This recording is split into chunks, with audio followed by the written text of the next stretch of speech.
One other thing that I can never ever tire of saying is that when I was asked why this immunotherapy worked so well by a guy in America when we presented it, he said, why does none of the other immunotherapies work in pancreatic cancer? And I said, well, this is probably the first trial where we insisted that the vitamin D levels had to get into the normal range. He couldn't believe this. He said, I've never heard of this, and I'm a very big pancreatic trial cancer person. His name was Daniel Von Hoff, and he was quite, he was huffing and puffing about this.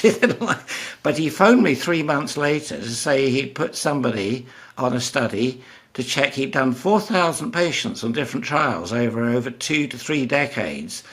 And he came back and he said not a single patient responded to a single chemotherapy agent if they had a low vitamin D level. He was absolutely knocked out. And the really good ones that they put down to the later agents as they came along in the trials, that the responses were purely correlated with the fact these rare patients had high vitamin D levels. So with this, it's one of the things I've always said.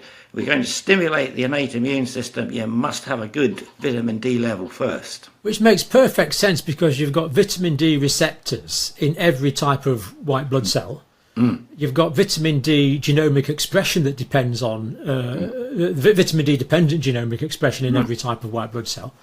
It seems fairly obvious. Interestingly, though, that the patients with the high levels of vitamin D in the blood, did they actually do better? Was there like a dose response there? Yes, there was.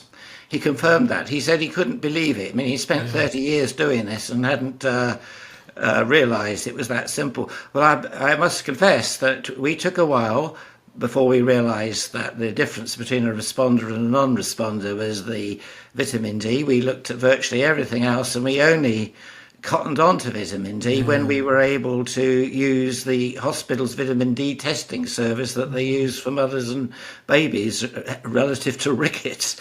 And as soon as we could do it for adults, we found that it was the same.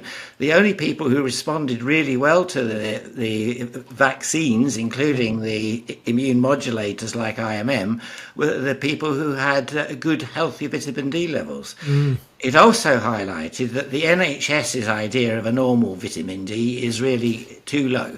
At least in this pathological situation. In a pathological situation, because vitamin D is too low in the general population, because this is a population that is very white-skinned and exists indoors most of the time, so it doesn't get a chance. And then people who've got darker skins, it is far, far worse. So they definitely need supplementation. It's interesting. So for years you'd known that some patients respond to your chemotherapeutic regimes and some don't.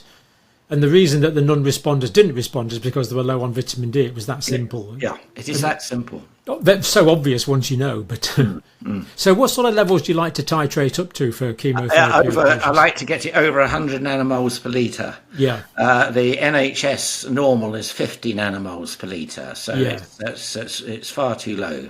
Yeah, so over 100. That's still only about sort of 35, 40 nanograms per mil, isn't it? It's not. Yeah, and the upper limit of normal is usually 200 to 220, so it's nowhere near toxic. No, absolutely nowhere near.